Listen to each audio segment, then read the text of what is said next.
Hey everybody, I found a pretty cool mod recently. It's a model importer for Minecraft, and there's already a few of them out there, but before I get into the thick of things, let me show you why I like this one. So I already loaded a few models earlier. I'm going to load my Pokemon one now, and as you can see, we just place it, and it's a nice and simple 1x1 block. To scale it up, all we have to do is use our scroll wheel, and then I can hit an Alt key and start moving it upwards as well, because it was kind of stuck in the ground there. That looks about right. We also have a visualization button, so let's play a little game of who's that Pokemon.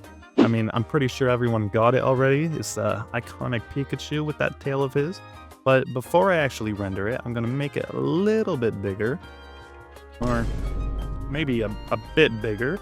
And then I can hit P to render this model. It might take a little, actually. My computer's not the best, but as you can see, we have our nice furry little friend.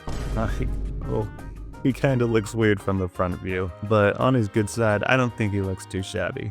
Yeah, so what I was talking about earlier, this mod technically isn't one of a kind. I know Litematica does this. I know there's a few other mods, as well as some mods for Blender, and even some websites that do this same effect.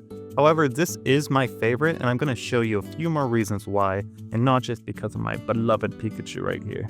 So let's load up another model real quick, and I'm going to do princess this time, and once again, I can keep you on the edge of your seat guessing what kind of princess this is. It is from a video game, I'll give you that, but as you saw, when I hit model load, there's actually a few other options as well: move, place, rotate, scale, undo. I actually used a lot of these for the Pikachu, but I did them so fast, you may have not even noticed.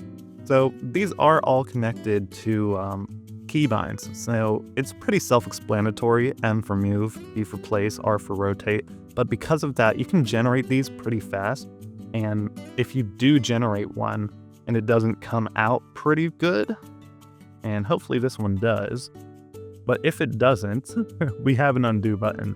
So let me place that. And as you can see, we have our beautiful Princess Peach T-posing on us, establishing dominance. Oh, I think her eyes got a little messed up. So maybe that's where we can do the model undo. And as soon as we hit that, disappeared. Princess Peach is in another castle. Epic gamer reference. Alright, I think I'm going to want to place her on top of this mountain right here, and because I just hit undo, it actually kept the scale, which is pretty nice. I'm going to increase the scale to make it even larger though, have her cover up this whole mountain actually. Usually how it works is the larger equals the more detailed it is, because this is all made of blocks and you can't really have pixels of color that aren't a full block, if that makes any sense. But it's kind of outside of the mountain real quick, so let me move her all the way to the base, and I kind of want her popping out of the mountain. I don't want her lopsided over here, so I'm going to do /model move, and let's say about 50 blocks. Let's try east. Okay, east was the wrong direction. Let's offset that with west, and let's try north. Okay, also the wrong direction. Let's try 100 south, and as you can see, that kind of fixes our problem. I can do V for visualization again. It usually tends to lag when you do that, but let me just print her out of my magical 3D Minecraft printer, and hopefully it loads pretty quickly. Once again, the T-pose of dominance, I respect it. And let me just zoom up to the front, and there we have it. The model just literally doesn't have any eyeballs for some reason. So, not really a fault of scaling it up. Usually it's more detailed when you scale it up. Somehow has a tongue. No eyes, which I find odd, but yeah, sometimes you just get a faulty model. You gotta make sure you're looking for good ones. And something else that I noticed is that although this block of raw gold is technically color correct, I feel like it's a bit busy, and if you don't know what I mean by busy, I think there's just too much detail in an area that doesn't need a lot of detail, but maybe that's my design degree that I never use. Also worth noting, the devil's in the details, especially in more complex areas like the face. And okay, the Holy Spirit seems to be coming for me a few days before Christmas too, which is worrying. But as I was saying, a little cleanup afterwards can go a long way to make it look a little less satanic. Alright, so after doing two more complex ones, let's load something pretty simple. car.obj, and I'm going to place this down. I'm going to scale it up. And I won't even have you guess this one, unless you know the make and model of every car in existence. But I kind of want it going that way. So let's show off another command if I can spell model rotate, actually, I can just hit R on my keyboard and rotate it that way. That's pretty slick in it.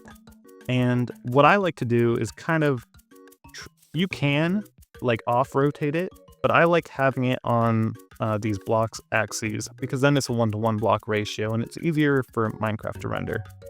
And I'm actually going to do model move. Let's do 25. What was it? Let's do east. Nope, not east. Let's do 50 west. Let's try that. And there we go.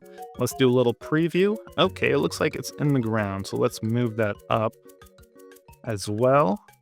Make sure the wheels aren't getting waterlogged. Don't want to hydroplane in this winter weather because last night I got visited by 3 Holy Spirit ghosts over at Christ the Redeemer over there. But look, we have our car, and I think this one turned out the best actually. I mean, the colors are pretty simple, the model's pretty simple, so it turned out really nicely. So after doing that car, it kind of got me thinking about what other things we can do with the rotate tool. So I also have this literally just an Angola model. Yeah, something you could follow a YouTube tutorial for, but let's make it kind of big. Let's get it out of the water a bit, and let's rotate it so it's facing us. And something that I thought would be cool is if we did have it slanted. I wonder how good it would look if we don't align it to like a block-to-block format. And we can even rotate it along the other axes as well. Let's try X25 maybe. We can continue to rotate it. That's a pretty sick look. I mean, it's not rendered yet. Maybe move it down. It's kind of like a fallen giant kind of thing. Let's print it out. And there we have it. I mean, I think it gets the message across. Like, obviously, has the color scheme of one. Maybe let's undo this, actually. Maybe do a little less rotating. Let's do -15. If I can type. And maybe let's do some Z or Z for you English folk. And print that out. And it's pretty cool. Like, imagine like an abandoned city kind of thing with a bunch of these guys roaming around. Overall, I think we made 4 or maybe 3 pretty good models today.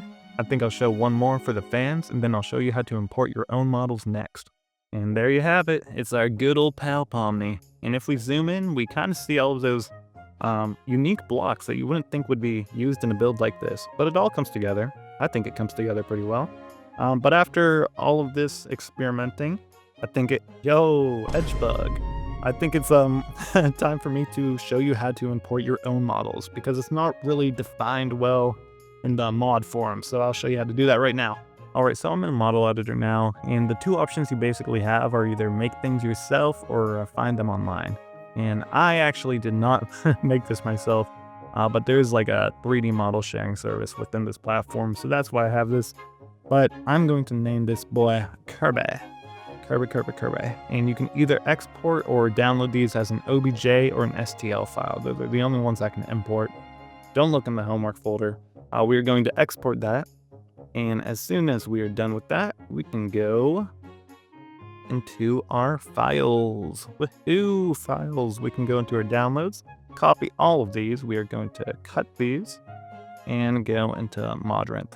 And we are using Forge for this. You don't have to use Modrent, but we are going to be using Forge specifically for this model tools mod that I will link into the description.